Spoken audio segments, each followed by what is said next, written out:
गुरुजी नमस्कार। जी भैया, राधे राधे। गुरुजी मुस्लिम समाज से बिलोंग करता हूँ। जी जी।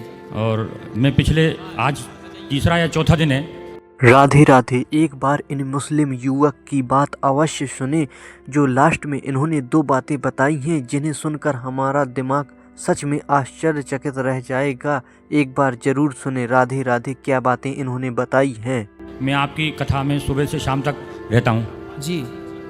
मैंने इन दिनों में चार दिनों में ये देखा कि आपके द्वारा जो कथा कही गई है, हाँ, उस कथा में कहीं से भी धर्म या धर्म विशेष से किसी भी तरह का कोई लेना देना नहीं है। जी जी जी। सारा जो एक मैसेज है वो है मानवता का। मानवता। जी। मानवता के प्रेम के लिए ही सारे धर्म का उत्थान, मतलब ईश्वर ने अगर किसी को किसी भी धर्माचार्य या किसी भगवान को भी अगर दुनिया के अंदर भेजा है तो धर्म की नहीं, मानवता की सेवा के लिए भेजा है। जी जी। लेकिन ये मैसेज देके दिया है कि धर्म के अनुसार मानव की सेवा करना। बिल्कुल। जो जिस धर्म से बिलोंग करता है, चाहे वो मुस्लिम हो, ईसाई हो, हिंदू हो, वो अपने गॉड ऑफ मैसेंजर से ये दुनिया को बताना चाहता है कि मानव सेवा से ही ईश्वर को प्राप्त करा जाता है। भागवत सुनने से मानवता जागती है। मानव मात्र के कल्याण के लिए भागवत जी हैं। जी जी। सबके उत्थान के लिए। जी जी। तो आपको बहुत अच्छा लगा? बहुत अच्छा लगा। और मैं अपनी थोड़ी सी एक व्यथा सुनाना चाहता हूँ। बताइए बताइए। गुरुजी, मैं अस्पताल में नौकरी करता था। 2087 से मेरी पोस्टिंग थी। जी। 2006 तक मैं अस्पताल में नौकरी करता था। जी जी। मैं अस्पताल में रह के और मरीजों की सेवा करता था। जी। मुसलमान होने के बावजूद ना तो मैं अपने धर्म की किताबों को पढ़ता था, ना ही मैं नमाज पढ़ता था। मैं ये सोचता था मानव सेवा ही सबसे बड़ा धर्म है। जी। लेकिन ईश्वर ने अपने गॉड ऑफ मैसेंजर से ये बताया कि धर्म के अनुसार ही मानव सेवा करना बहुत जरूरी है। जी। आप जिस धर्म में पैदा हुए उसको मानना भी बहुत जरूरी है। जी जी।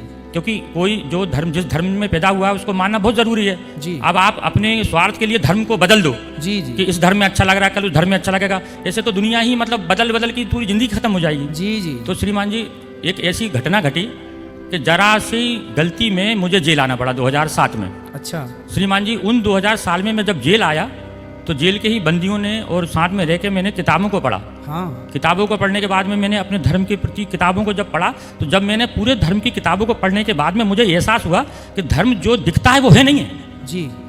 उसमें सारी चीजें जो है मानव सेवा के ही बारे में बताया गया है। बिल्कुल। बड़ों का आदर करना, अपने मानव पड़ोसी का। सेवा से बड़ा कोई धर्म नहीं है सरकार। धरती में कोई धर्म नहीं है मानव सेवा से बढ़कर। मानव सेवा ही सबसे बड़ा धर्म है। जी जी जी। इसके बाद मैं जब उन 5 सालों में आया जेल के अंदर, तो जब मुझे सजा पड़ी, कोई भी गवाह नहीं, कोई जिसने मेरी रिपोर्ट करी थी वो 16 दिन बाद खुद ब खुद मर गई थी गुरुजी। अच्छा। सिर्फ मेरे खिलाफ सिर्फ FIR होने के बावजूद मुझे 10 साल की सजा हुई। अच्छा। लेकिन मैंने भी इसमें ईश्वर का ही समझा कि इसके भी पीछे कुछ कारण हो सकता है। जी। गुरुजी, फिर मैं भोपाल सेंट्रल जेल आया। उस टाइम अपने सुपरिटेंडेंट साहब सोम कुमार जी थे 2007 में। तो यहाँ सर एक डिप्लोमा हो रहा था, इंजीनियरिंग का डिप्लोमा। उन 3 साल में यहाँ जेल में रुका सर। मैं 3 साल में इंजीनियर बना जेल से। अच्छा। जी सर, मैं इलेक्ट्रिकल इंजीनियर से डिप्लोमा है मेरे पास सर। जी जी। फिर यहाँ से जाने के बाद में 2010 के बाद में अपना मैं कारोबार करता रहा बाहर। लेकिन उस 3 साल में मैं सिर्फ नमाज को सीख पाया। यहाँ पे नमाज कैसे पढ़ी जाती, ईश्वर की आराधना कैसे करी जाती। जी। लेकिन ईश्वर की तरफ से पहुंचाई गई कुरान को मैंने नहीं पढ़ा था। जी। 2019 में मुझे दोबारा सजा हुई।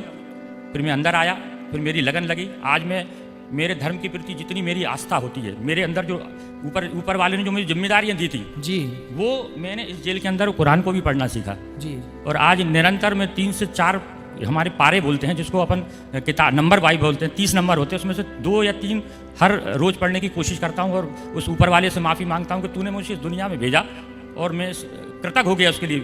जी। एक तो ये है गुरुजी। दूसरी, जब मैंने किताबों के अंदर पढ़ा तो 2 हिंदू धर्म से मिलते हुए 2 वाक्य जो है मेरी किताब के अंदर मिले। अच्छा। एक तो ये है कि शिव अर्ध नागेश्वर जिसको बोलते हैं, अर्ध नागेश्वर क्यों कहते हैं? अर्ध नारेश्वर। आप अपने हिसाब से कैसे आइडेंटिफाई करेंगे उसको? आप बताइए, आपने क्या पढ़ा? मैंने ये पढ़ा कि जब ईश्वर ने आदम सलाम को इस दुनिया के अंदर भेजा, अकेला भेजा, सिंगल। हाँ। मिट्टी से बना के जब दुनिया के अंदर 40 साल तक वो जमीन के अंदर पड़े रहे। जी। क्योंकि दुनिया उनको दिखाने के लिए पैदा करा था। जी जी। इसके बाद क्या हुआ, तो ईश्वर से उन्होंने कहा कि मुझे इस दुनिया में अकेला क्यों भेजा? जी। तो उनके दुनिया को बनाने के लिए उनकी बाईं पसली जी, इस बाईं पसली को निकाल के उन बीबी हवा को उन्होंने पैदा करा। जी। बाईं पसली से। जी। वहाँ मुझे आइडेंटिटी लगा कि जो अर्धनारेश्वर है वो लेफ्ट साइड में खड़ी रहती है। जी। तो मुझे ऐसा लगा ये कहीं उससे कहीं आइडेंटिटी तो नहीं है, इससे कहीं जुड़ाव तो नहीं है, क्योंकि हो सकता है किसी ने कुछ लिख दिया हो, किसी, क्योंकि जो किताबें हैं वो आदिकाल बहुत साल पुरानी हैं, जिसको जैसे हमारा कुरान है, कुरान आदम हव्वा को जानते हैं आप? नहीं, सिर्फ पढ़ा है, मैं सिर्फ पढ़ने की बात कर रहा हूं। तो आदम हव्वा के बारे में पढ़ा है? जी। जो आदम हव्वा के बारे में आप मुसलमान भाई पढ़ते हैं ना? जी। वो आदम हव्वा को ही हमारे हिंदू में मनु और शत्रुपा कहते हैं। वही मनु शत्रुपा है, वही मनु शत्रुपा है, वही मुस्लिम में आदम हव्वा है। नाम बदल गया ना साहब? जी। नाम बदल गया चूंकि भाषा बदल गई। जी। हम संस्कृत और हिंदी भाषी हैं और आपकी भाषा उर्दू है, अरबी। तो आपने उसे आदम हव्वा कहा। हम देखो बात वही है, आप केला कहो या बनाना कहो, वस्तु एक है पर नाम दो है, चूंकि भाषा दो हो गई। उसी तरह जो आदम हव्वा आप कहते हैं वो एक्चुअली ब्रह्मा की संतान मनु और शत्रुपा है। हमारे यहाँ उनका उल्लेख। ये मेरा सवाल का आपने आइडेंटिटी कर दी। एक दूसरा सवाल हो है जी, एक और नबी हमारे यहाँ आए थे, नूह अस्सलातु वस्सलाम।